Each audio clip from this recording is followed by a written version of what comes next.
3 чувашских города победили во всероссийском конкурсе лучших проектов создания комфортной городской среды. Результаты отбора обсудили на еженедельном совещании в Доме правительства. Гранты направят из федерального бюджета. Какие территории преобразятся в следующем году, расскажет мой коллега Дмитрий Ковалев. Как изменятся города, показывают проекты. Так, в Ельниковской роще Новочебоксарска создадут экстрим-зоны, скалодром, стритбольную площадку и даже парашютную вышку. В Алатыре может появиться макет деревянной крепости. Здесь благоустроят историческую часть города. В Шумерле преобразится парк имени 50-летия пионерской организации. Глава региона отметил, что благодаря федеральному конкурсу открываются новые перспективы.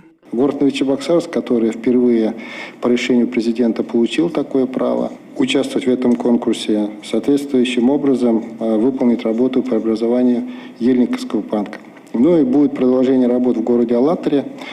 Город, который, несомненно, является очень интересным, но, к сожалению, долгое время там не проводились работы. И в данном случае вот уже второй проект тоже в городе Алатыре будет реализован.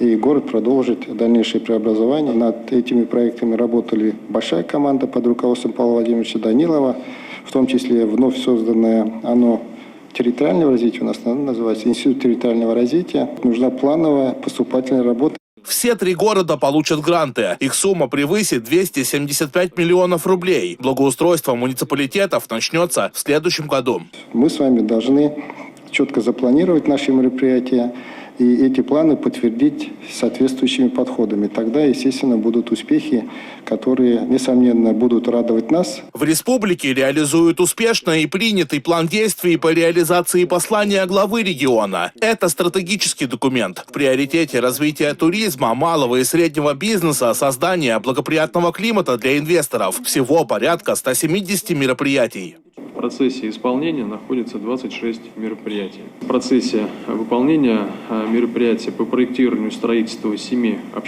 общеобразовательных организаций, строительство средней общеобразовательной школы на 1500 мест в микрорайоне Университетской и проведение капитального ремонта 31 муниципальной общеобразовательной организации. Начато строительство объектов инженерной инфраструктуры на территории индустриальных парков Батаревского района города Новочебоксарска. В рамках вовлечения муниципалитетов в инвестиционную повестку мы в этом году разработаем все инвестиционные профили по всем муниципальным образованиям.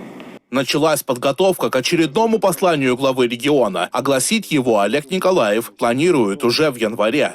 Дмитрий Ковалев и Юрий Марков. Республика.